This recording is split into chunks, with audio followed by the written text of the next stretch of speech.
to breathe properly. I will give you a nice massage to relax you, all right? No, Ronaldo, I can't because I'm here and all I do is think about everything that I have pending for the event, all right? It's a lot of work. Besides, I don't know what I'm doing here since I'm wasting my time. Don't you feel hot? It's hot. Rodrigo, please, what are you up to with that girl? Do you like Corina Montoya? Tell me.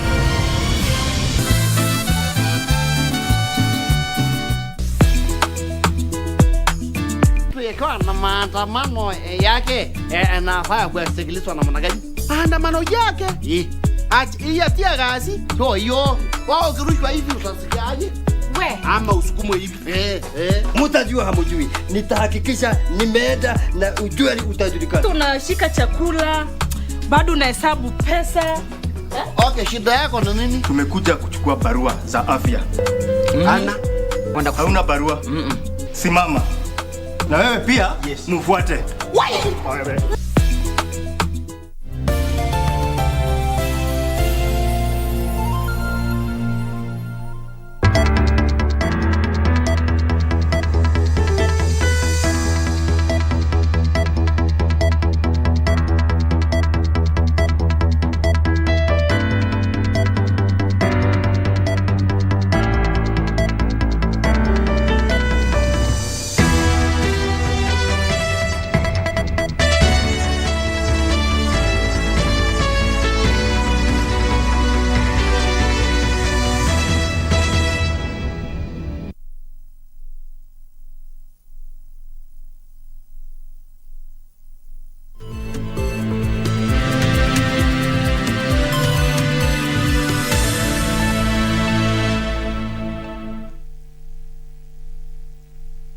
Indeed, a very good afternoon to you. It is the 13th day of February 2023 when the world is celebrating World Radio Day. I am Nissie Imano, Lucy Moora is our sign language interpreter. Thank you for joining us this afternoon. Now, Turkana Governor Jeremiah Lomurukai has condemned the Kainuk bandit attack that left 4 police officers dead. Lomurukai is now calling on the national government to move with speed and take action immediately to bring those responsible to justice.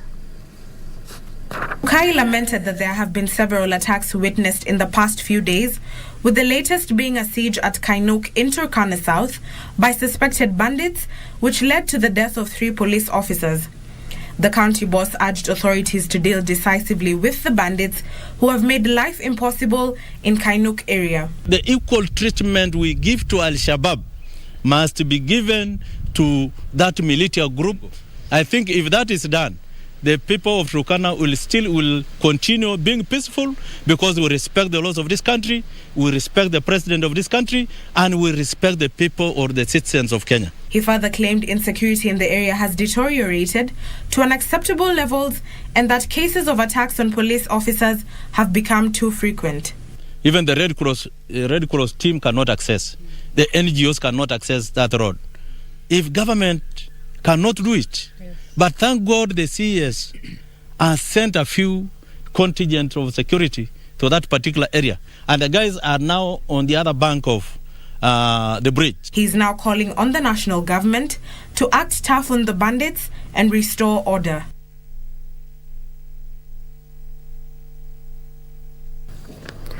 All right, we want to head on over to Mombasa County. As I had mentioned earlier, the world is marking World Radio Day, and we do have a team that is covering celebrations happening in that particular county. Let's take a look.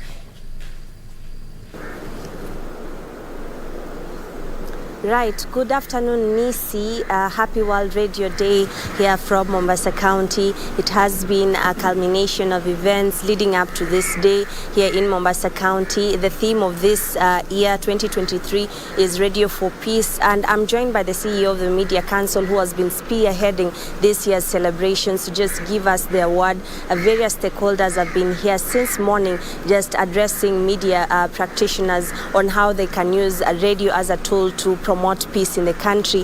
However, it was a proud moment also for the Kenya Broadcasting Corporation to learn from the findings from the Media Council of Kenya that we are ranking in 2022. We ranked a second on the most watched television. I'm joined by the CEO also to give us a pat on the back on how we have been faring on and how he can enlighten more on how we can use the radio as a tool for peace. Karibu sana CEO, and just give us an overview of how the celebrations were today. Thanks. I start by correcting. KBC was ranked the second most popular brand, but it's the fourth watched TV station. Still an improvement because in the year 2021, KBC was the 8th popular, so you have moved up 4 spaces. But around brand popularity in the media, KBC is the second most popular brand, which is a kudos and congratulations. So basically we were celebrating the theme Radio for Peace, how radio can be utilized to promote peace and cohesion through providing access to information, bringing communities together, and providing really an opportunity for sharing and collaboration between different actors at different times. Promoting education, accurate information, sharing and exchange of information, and promoting encounters among communities, societies, and culture is one of the ways radio can be used to promote peace. Because the counter product is then if radio spreads hate and misinformation and disinformation, then it can cause tension between communities and lead to war. Yes.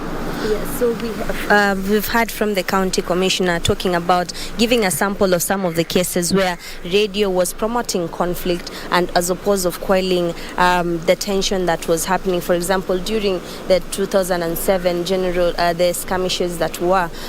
What is your word for the journalists as they use? Because, for example, in Mombasa, there are around 7 mainstream radio stations that are actually bearing information for people. What is some of the programs maybe they can enact to ensure that this promotion of peace is enacted? Principally is that journalists must understand that they wield immense power by the microphone or the power of the pen. That means that they are able to influence large numbers of people and communities, how they behave, how they react, and how they perceive issues. By understanding that, the journalists understand that they are operating in a sacred profession, sacred space. You are like operating in a pulpit where people will mostly follow what you tell them. Therefore, make sure you invest in research. Make sure you only engage in you dispense accurate, verified information, and mostly put across information which is meant to bring people together, not to divide people. Yes. Access to information also is one word that the Mombasa governor talked extensively about. He is willing to provide information that is good for the public, and most of the time, and recent events have shown that verifying the information that we've been given is a very, very crucial tool so that the country cannot go into conflict or cannot be torn apart into political factions. Maybe your word to media houses, even as they enact this right, because it is their right, but even as they are conducting their duties when they are looking for news. All public officers and holders of public offices are obligated to provide information when it is asked in the format as prescribed by the Commission for Administrative Justice or the Ombudsman. So if the governor, or in fact any other governor or public officer provides information, they are not doing the media a favor or Kenyans a favor. They are meeting their statutory obligations, constitutional obligations.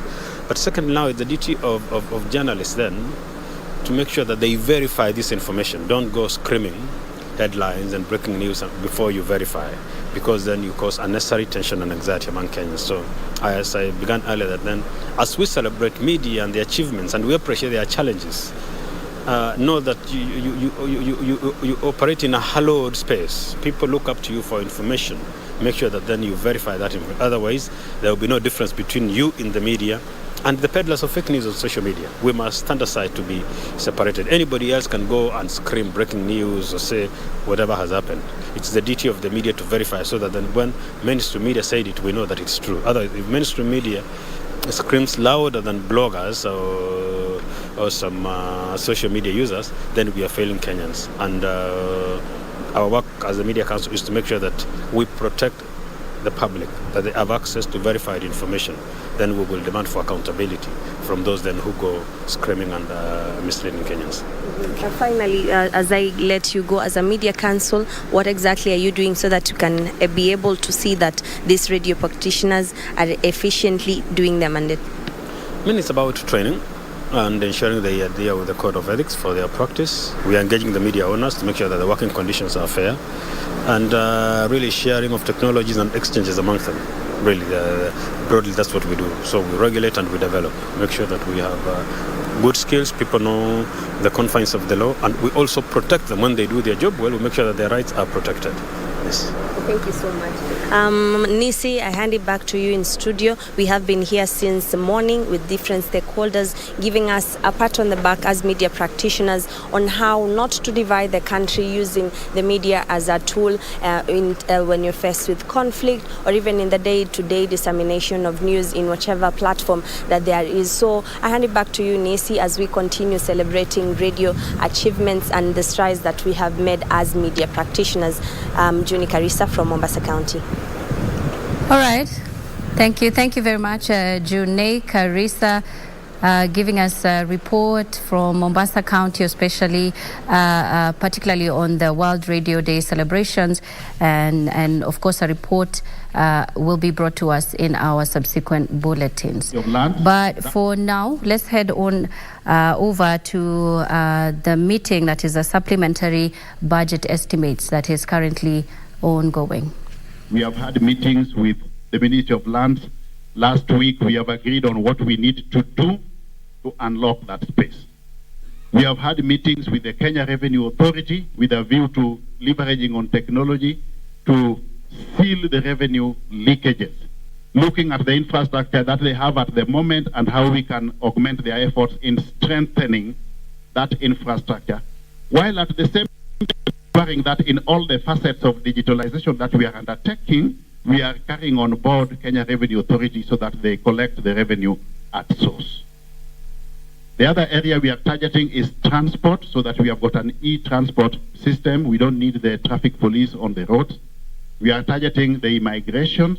We need to strengthen that space again, because as we speak, we even have Kenyans in the diaspora who physically still have to come back here to have certain facets of their passport processing undertaken, targeting births and deaths, just to mention but a few. So in terms of prioritization, we know the low-hanging areas, moving into those areas because they have got greater impact, both from a revenue perspective, but also from an economic impact perspective.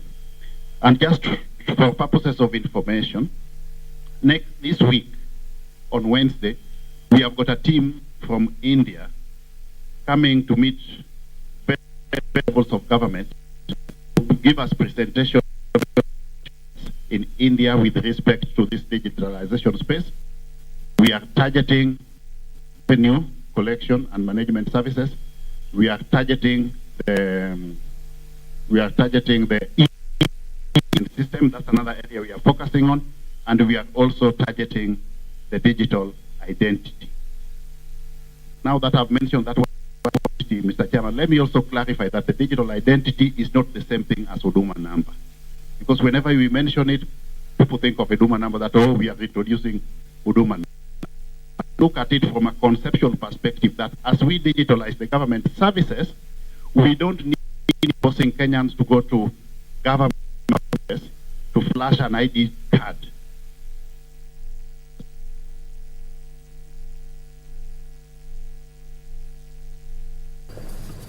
All right, those are live pictures coming to us from the Windsor Hotel right here in Nairobi, and that's the CS for ICT and Digital Economy, Eliud Owalo, that is currently speaking. We'll give you a comprehensive report on that story in our subsequent bulletins. Now, moving on, engineers from Megascope have installed an interruptible power supply kits at Chuka Level 4 Hospital that will ensure there is round-the-clock power to run medical equipment systems at the hospital. This comes just days after Health Cabinet Secretary Susan Nakumicha issued a directive warning a supplier with the medical equipment systems at Chuka Level 4 Hospital with revocation of their contract over the non-maintenance of a CT scan.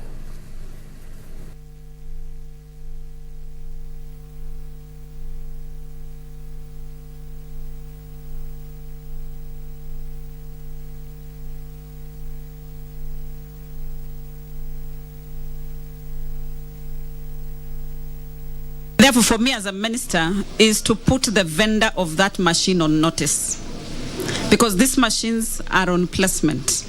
You cannot have a machine here for people to be knowing that there is a CT scan, yet they cannot get the scans done. So whoever the vendor is, please know your notice from me. If your contract comes to an end, you'll have trouble explaining why we need to renew it. Because you have to make it work for us to be able to renew your contract. We have come here to repair the CT scan machine. We are here to replace the batteries for the UPS to ensure that the machine is back to full functionality. We have to protect the machine because it's an expensive machine. We have to protect it and make sure that in case of power failure, the machine does not go off, because those abrupt power failures can cause damages to the components of the machine. Moving on, a showdown looms within the leadership of Kilifi County over what has been described as tough wars seeking control of resources that the current administration oversees. Governor Gideon Mungaro says the situation has led to delays in payment of over 800 million shillings worth of pending bills due to a lack of paperwork on the origins of the bills. According to the Auditor General, the Kilifi County government has pending bills worth 1.5 billion shillings. The county has, however, said a scrutiny of the bills points at shadowy figures behind the payments trying to cash in. But a section of local leaders say not paying the bills will amount to hurting the county's economy. Tukisema kweli, uchumi umezorota. Yeye kila kisimama anasema kwamba pending bills sijui hakuna.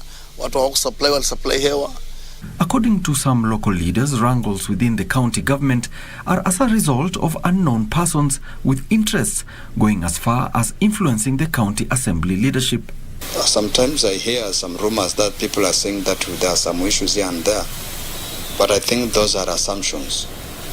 We have never had such even feeling that there's any difficulty in engagement or even feeling about any of us. Despite this, the county government of Kilifi has vowed to cement what it has spelled out as proper accountability systems to safeguard against the loss of funds in county activities. Chief officers from the departments will do BQs, and that will form the basis of the budget, because we cannot just put budget in a piece of paper without knowing. Somebody says, 20 million for this water project. Who budgeted for it? Was it calculated? Thus far, the Kilifi County Governor has directed the relocation of all county accountants, people in charge of the Integrated Financial Management Information System, IFMIS, and procurement officers to the County Treasury Department. Alanauko, Lunchtime News. In other news, more than 10,000 people are living with HIV/AIDS in Laikipia County. Another 5,000 girls aged between 10 and 19 have been impregnated in the last 1 year. This development that the county attributes to low uptake of condoms came to the fore at the county as the county marked the International Condom Day. As the world celebrates International Condom Day, the Ministry of Health in Laikipia has released shocking statistics on the county that show a rise in teenage pregnancies. Laikipia County has also recorded a rise in HIV infections with 301 new cases in the last 1 year, 157 out of them being teenagers. Last year, tulikuwa na vijana takriban 157 ambao waliambukizwa virusi vya ukimwi. Na hiyo ni idadi kubwa kuzingatia kwamba hawa ni vijana ambao wako na maisha mbele, ambapo ingiwa kitu ingefanyika kama kuzuia, basi hawangeambukizwa hivyo virusi.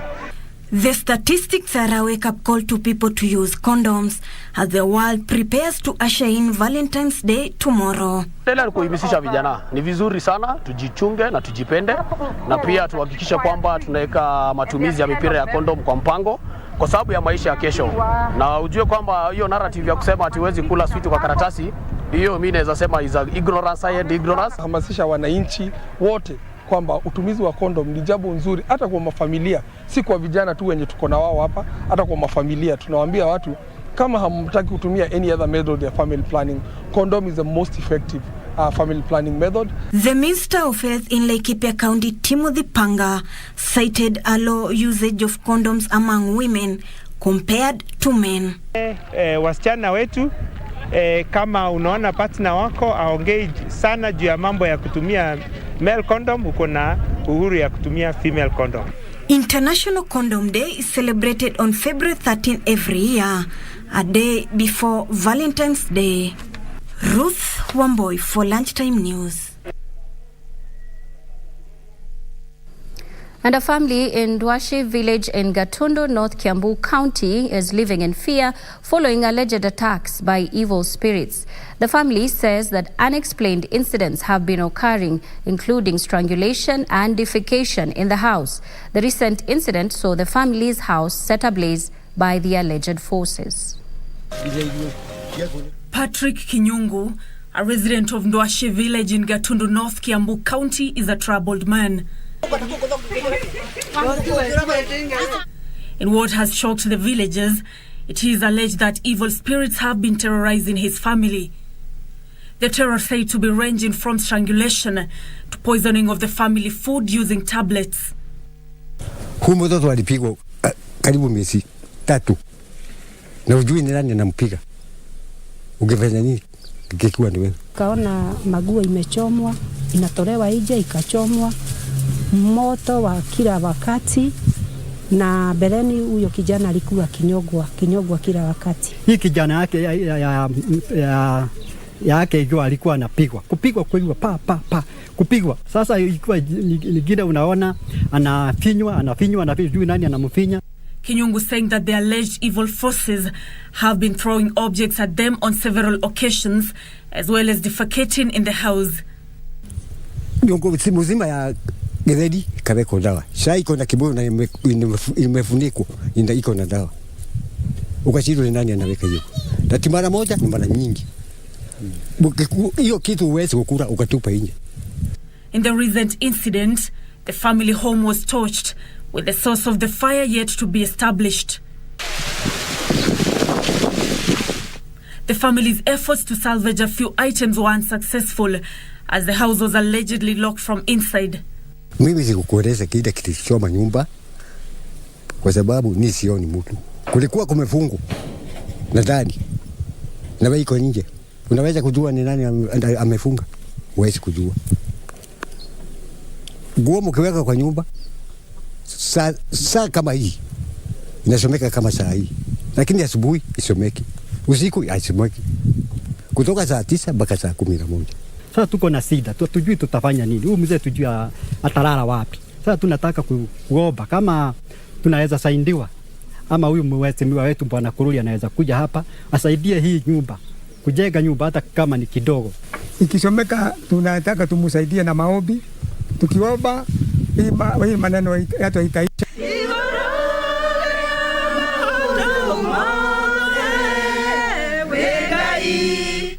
The family, alongside area villagers, have turned to prayers with the hope of exorcising the evil spirits from the home.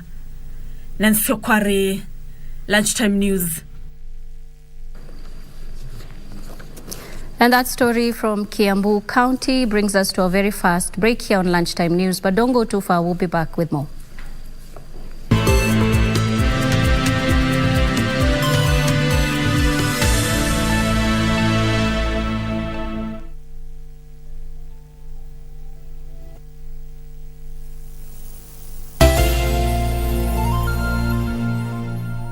To get Proverbs chapter 3 verse 5 as your skiza tune, dial *811 *967 #. Trust in the Lord with all your heart and lean not in your own understanding. In all your ways, submit to him, and he will make your path straight. Proverbs chapter 3, verse 5 to 6. To get Proverbs chapter 3 verse 5, dial *811 *967 hash. *811 *967 hash. Dad, why did you have to start that war with the Irazabals? Why? Until when are you and your sister going to be accusing me of something that happened when the two of you weren't even born yet? Since you know a lot of things about the proper breathing, then I'm sure that you can teach me how to breathe properly. I will give you a nice massage to relax you all right. No, Ronaldo, I can't. I can't because I'm here and all I do is think about everything that I have pending for the event, all right? It's a lot of work. Besides, I don't know what I'm doing here since I'm wasting my time. Don't you feel hot? It's hot. Rodrigo, please, what are you up to with that girl? Do you like Corina Montoya? Tell me. Enjoy a selection of the best. Regina Ray and Tim Garzi. Bado hujamwambia unamlike. Umerealiza jamwachilia mkono kutoka nikuje hapa. Love blossoms in Mexico with the Trier sisters in Las Bandidas. I beg you, please don't go. I want you to be the happiest man in the world with a woman who appreciates and respects you. An array of music rave. Make me lie when I don't want to. Blues. You are my everything. Two local gems. And we sit to chat with the Kiambu. I can't even tell whether you're looking at me, seeing me. With the Louis Vuitton. Classic comedy. Makono too. Say that again. Enjoy the Divas programming this February only on KBC Channel 1. Kenya's watching.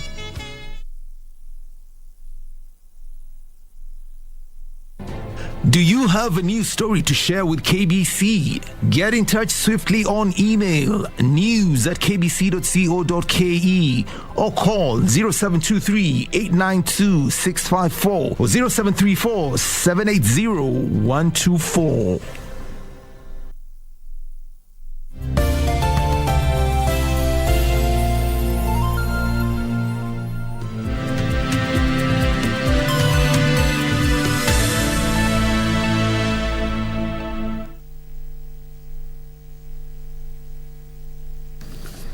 Welcome back. Thank you for staying with us.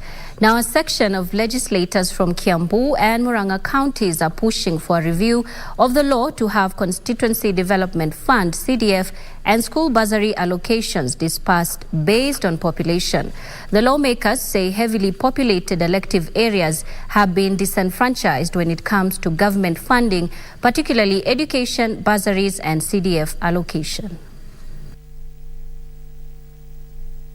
While terming the current formula that allocates all the constituencies equal amounts as unfair and favouring less populated areas, legislators from Mount Kenya said they will lobby other parliamentarians in the region to back the amendment of the Constituency Development Fund, CDF. Katika order paper ambayo inakuja tutaweka one man one shilling ili pesa ya basari isiwe inapatianwa kwa sababu ya kulingana na constituency, iwe inapatianwa kulingana na idadi ya watu ambao wako kwa kila constituency, ili pia watu wote watosheleshwe. Thika Town MP Alice Ng'ang'a said she represents two sub-counties, Thika East and Thika West, with a combined population of over 400,000, but gets a similar allocation with constituencies with 30,000 to 40,000 residents. They appealed to their counterparts from the Mount Kenya region to join in the push for amendments. Representing 160,000. Alafu napatiwa basari kama ule mtu anafanya representation ya watu 30,000. That one hiyo inaitwa discrimination, na tunafinyiria watoto wetu na tunafinyiria development ya watu wetu. Kwa hivyo nataka kusema siku ya leo nimesukuma hii gurudumu, hivi karibuni mtakuwa mnanisikia nikikuwa na amendment mingi sana kule bungeni kwa CDF. Hiyo mradi itaishikilia mkono, itaichangia kwa bunge ili to make sure sisi pesa yetu pia imeongezeka tuweze kushikilia hawa watoto wetu waendelee na masomo yao. Meanwhile, Kakamega Senator Boni Halwale says the current revenue allocation stalemate can only be unlocked by the senators, asking governors to follow the law on revenue allocation. Speaking at the African Church of the Holy Spirit in Malava, Halwale lashed out at the governors over the demands on increasing county allocation. Katiba ya Kenya imepatia bunge nguvu ya kuamua jinsi pesa ya serikali itatumika kwa budget. Mtasunguka na deputy president, hakuna mahali mtaenda. Mtaenda kwa president, hakuna mahali mtaenda. Lazima mrudi kwa seneti. Seneti, we are the only ones who are going to unlock and decide how much money will go to the Council of Governors.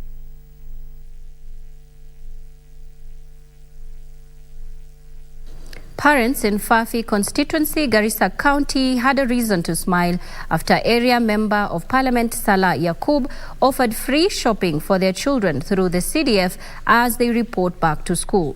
Due to prolonged drought that has contributed to high cost of living, the parents can barely afford basic necessities and school requirements for their children. The MP had also directed school head teachers not to ask parents for school fees, saying the money is catered for in the CDF kitty.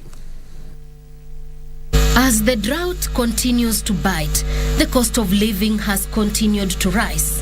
This has put a heavy burden on Kenyans, especially parents with school-going children who have to dig deeper into their pockets to buy basic needs and school requirements for their children. In Fafi constituency, Garissa County, parents can now afford a smile as the area member of parliament offered free shopping for their children as they go back to school. The MP also directed all head teachers not to send children home due to school fees, saying the CDF kitty will cater for the full cost.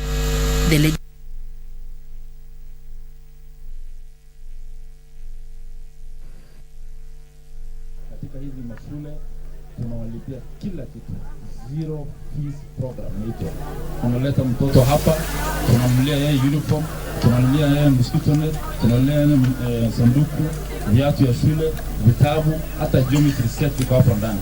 Mtoto unashika mkono, unaleta shule. The legislator said he will be investing 40 million Kenyan shillings in education, with 30 million Kenyan shillings going to local schools. The remaining funds, he noted, will be given to tertiary institutions and students studying outside the constituency. He said the zero fees program is aimed at ensuring 100% transition as well as cushioning parents. Hizi mashule 7 za Fafi, mtoto akikanyaga ndani akiwa admitted mpaka amalize 4 years, zero fees program. Hakuna kitu ataruhusu. Unaleta mtoto siku ya kwanza tunakusaidia kuleta, na mpaka siku ya mwisho hakuna kitu ataruhusu. Watoto wa Fafi ambao wameenda mahali nyingine tutaangalia hizo.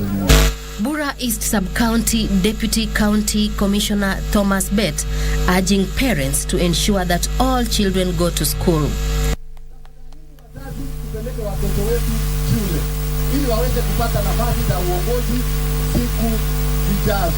The beneficiaries lauded the project, saying that this will ensure they have uninterrupted study. Nashukuru sana kwa kuniletea ninaweza kusoma, sasa nitasoma kwa bidii. Pili, nashukuru sana ameondoa shida nyingi. Wengine wetu wenye walikuwa hawana pesa za kuendelezea masomo ya sekondari wangeolewa mapema na kupata shida mbeleni. Pia wazazi pia kimfuko hawako vizuri kwa sababu wanashindwa pia kulipa ile bills ya school fees, na kama anashindwa kulipa hii fees, wanafunzi pia wanapata changamoto ya kutopata elimu zaidi. Sheila Kayaro Yogo reporting for KBC Lunchtime News. Away from Garissa County now, in Narok, persons living with disability had a rare opportunity of making merry and receiving gifts after a church in Narok held an early Valentine event to celebrate the special group. The celebrations, held at Hope Restoration Center, brought together persons living with disability in the county in an event aimed at sensitizing the community on disability. Bishop Patrick Ngigi encouraged members of the public to support and give job opportunities to persons living with disability, saying they can also make an impactful contribution to the community.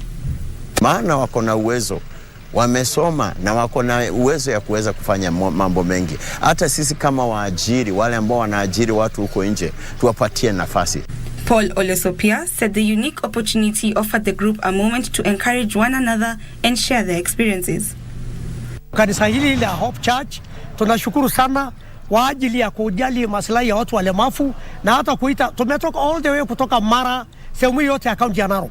Na anata Penina Karia, a visually challenged woman, called on the county government of Narok to increase chances of employment for persons living with disability so that they too can give their families a decent livelihood.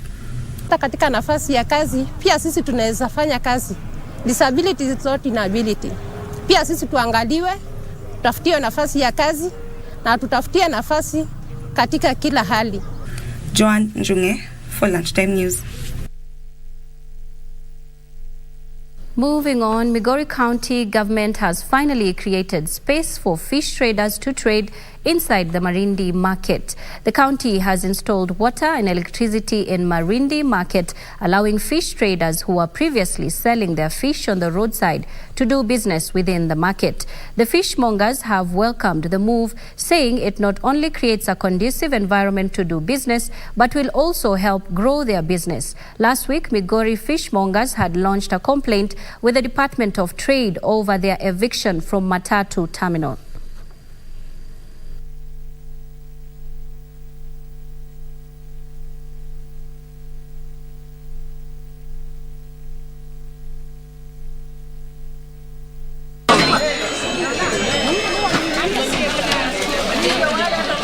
There were speculations that the market is not enough for traders, but we are requesting and we are asking those who are selling samaki outside to come into the market so that the fishmongers can have their spaces as well, where the space is still large. Watu sahi wamefurahi, wanaingia kwenye soko, vile vitu ambavyo walikuwa wameogopa ati kuna giza, sahi tuko na stima, watu wote wanauza na tena wanauza mpaka juu kama saa 4. Hapa ilikuwa maji, tena ilikuwa tu kama sewage. Haunge tamani hata kuuza hapa. Lakini kwa vile viongozi wetu wameshikana na county government, tumeona mabadiliko. So na Marindi market ina taa, ina maji, ina kila kitu. Wamama pia ni wengi. Soko imebeba wamama 280. Karibuni wenzetu mkuje tuuze.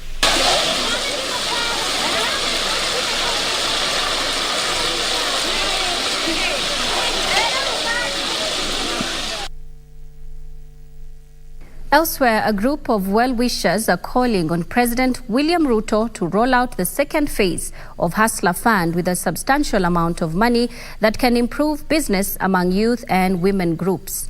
Speaking during the launch of their newly bought house for transport, the Bomo Gusi Self-Help Group from Mathare called on the county governments to consider having a single business permit, which is cheaper and easy.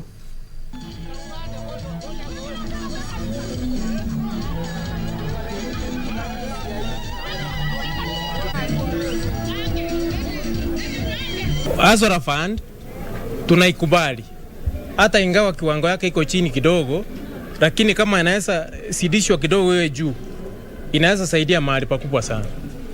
Ukiangalia on a bigger picture, on a wider picture, hii ni njia moja ya create employment, because sisi hatuangalii kuwa na gari moja ama kuwa na gari ndogo kama hii, tunaangalia mbele, tunaona magari mingi.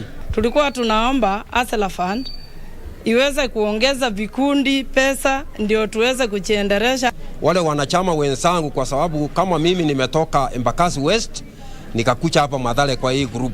Mimi kama member nimefaitika kwa hii kikundi kwa sababu wakati mwenzetu mmoja anapata sita kama vile mimi nilipata sita kidogo, niliona walinikaribia sana kwa usaidizi. Tunaomba tena saidi yeyote yule ako na willingly kuja kutusaidia atusaidie, kwa sababu Kisii ni mbali, tunahitaji bado magari mingi, tunahitaji tuendelee. Hii gari izae ingine na ingine na ingine, na watoto wetu bado watakuwa wamepata kazi na watakuwa wamesaidika. Munaona madhara vijana wetu wengi vile wanauawa kwa sababu ya kukosa kazi. Hii kikundi ita create jobs.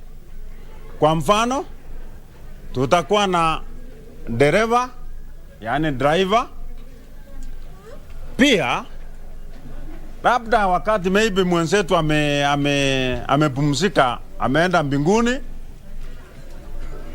kuna wale wanatengeneza zinaitwa coven.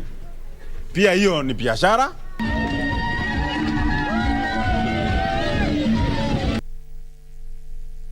And Trans Nzoia County First Lady Lilian Naptembea has launched an ambitious school feeding program to help boost enrollment in early childhood development education centers in the county. She added that the county government has already employed more than 700 teachers on permanent and pensionable terms. She called on the parents who are still holding their children at home to enable them have equal education opportunities like their peers across the country.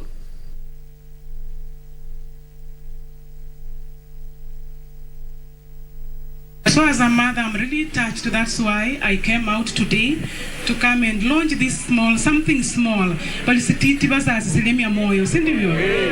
so I only brought something so small. I want to start with the ECD class, so that I'll be giving them some porridge, a little porridge, and it's very rich. And then some food that is really, it's a whole meal, in fact.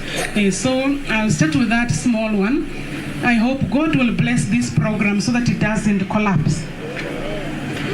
So it's against such a backdrop. Ile watoto kufaint and they are hungry. So it's against such a backdrop that I as a mother have come out in a small way to ensure that these bundles of joy, that's our children, that they get something for their tummies to satisfy their hunger pangs.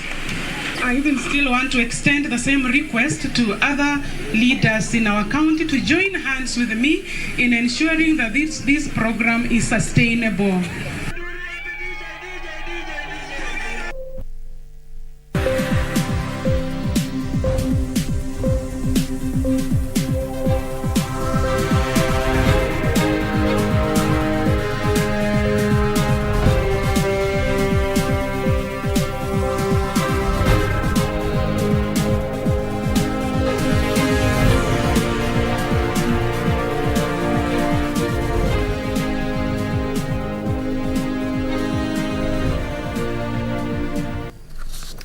All right, let's take a look at the day's business. Kenya Railways has commenced construction of Phase 1 of the Nairobi Railway City, which seeks to expand and decongest the city centre. Kenya Railways Managing Director Philip Mainga says the overall scope of early works of the first phase covers construction of a pedestrian footbridge across the Nairobi Railway Yard, the new Nairobi Central Railway Station, and a public square. The Nairobi Railway City, which is a multi-modal urban development by the government, was commissioned by President William Ruto last year in a move that was geared towards decongesting the city centre by encouraging businesses to shift from the city centre to the new development special economic zones. The improvements we are undertaking in the transport sector are therefore key strategic interventions aimed at complementing the pillars of our transformation agenda. They are aimed at facilitating easier and faster movement throughout the country, easing urban congestion and eliminating the costly delays caused by daily gridlocks on our roads. The development is part of the Nairobi Integrated Urban Development Plan. Not as mutually beneficial as it should have been in the beginning. With the attainment of independence, we have redefined and modernized it to become that of partners with a win-win outcome. Today, we are launching the modernization of the rail system through the establishment of the Nairobi Railway City and the construction of a new Nairobi Central Railway Station as a signature of our modern-day relationship. Your Excellency, Kenya Railways says early works of construction of Phase 1 have commenced with the construction of a pedestrian footbridge across the Nairobi Railway Yard, a new Nairobi Central Railway Station, and a public square. The works will also include holding and securing of the railway station and public park site, a detailed drainage overhaul within the Nairobi railway yard, and construction of a new structural steel locomotive shed at the Makadara yard. The project, which has the financial support of the United Kingdom, is part of the government's Vision 2030 and will be executed on a public-private partnership model where an investor builds and operates a facility to recoup their investment before handing over the property to the government. Frederick Moki for Lunchtime News. And those engaged in artifact making are diversifying from soapstone to the carving from wood. Kisii Soapstone Arts Center Director Daniela Pepo says the diversification has been prompted by the changing customer preferences. Commonly referred to as the Kisii soapstone, the rock is largely metamorphic and consists primarily of talc. It is a naturally soft, dense, heat-resistant rock with a high specific heat capacity, which makes it easy for artists to mold into a variety of sculptures. The sculptors say they are keen to take caution on exploiting the naturally occurring soapstone deposits despite their abundance. Mimi nilikuwa nataka kuhimisha wamama wenzangu wale wamebaki nyumbani na wasichana wakuje tusaidiane kuosha hapa. Production of the artifacts contributed to 70% of sales, while the remaining 30% constituted of wood carvings that was currently being explored. About 40% of the artifacts were sold locally. The pieces we have, normally we treat them with very expensive wood preservative because we want them to last for about 100 years. And that makes some of these pieces to be expensive. But we can promise we are going to come up with very unique.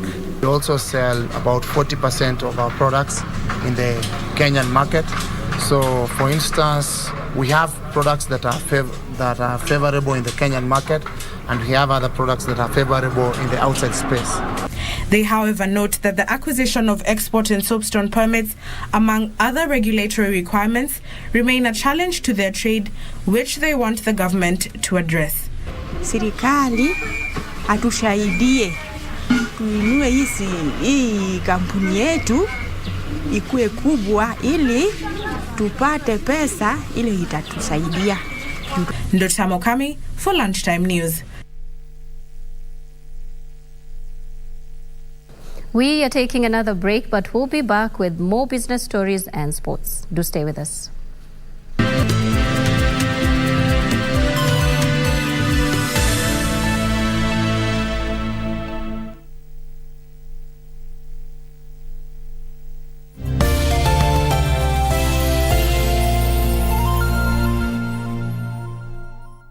Enjoy a selection of the best. Regina Ray and Tingazi.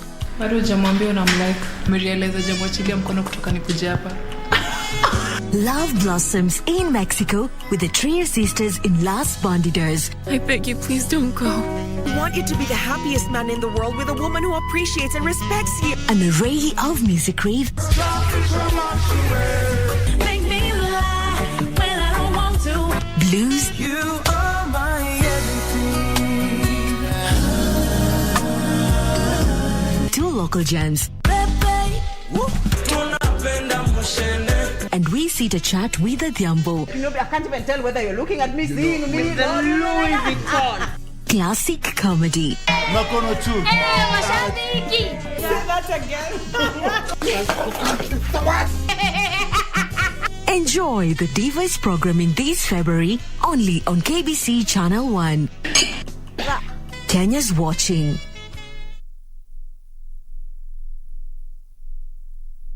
Vijana chapakazi wenye nguvu za ziada. My youth, uko na talent ya kusing, spoken word, kucompose jingles ama any other unexploited artistic talent.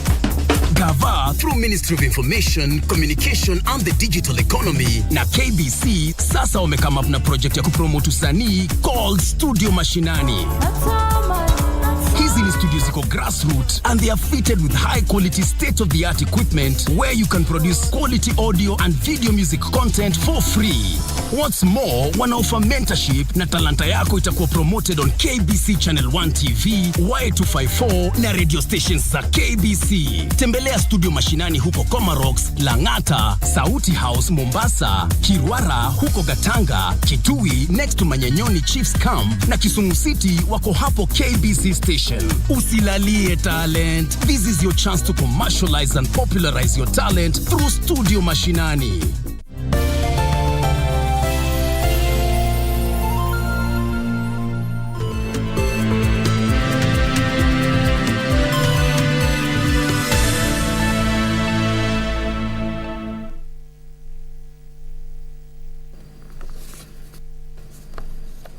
Welcome back. You're still watching Lunchtime News. Now, more awareness on empowering women along entrepreneurship and financial literacy on Islamic banking is required if financial independence and growth is to be achieved, especially in arid and semi-arid areas. Garissa County Governor Nathif Jama says the engagements offer a lifetime opportunity for people to learn, interact and network on financial matters that are crucial in today's life. The woman can access her money as and when it is needed. So as DIB, we're encouraging women to come and save on this product and also many other products we have in the bank, but particularly Malkia account that has features that are attractive to the woman and at the same time offer us an opportunity to single out the woman and put her on that pedestal for the queen she is. Financial well-being for our women is imperative.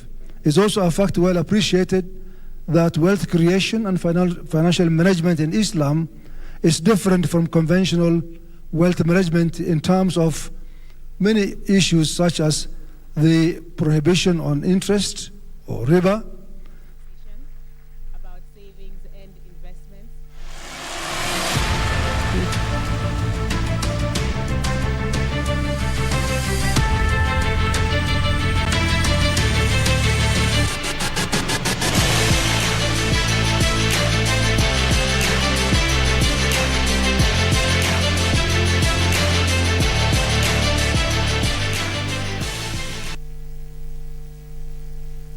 And in sports, Barcelona increased their lead at the top of the La Liga standings to 11 points after beating Villarreal 1-0 at El Madrigal Stadium.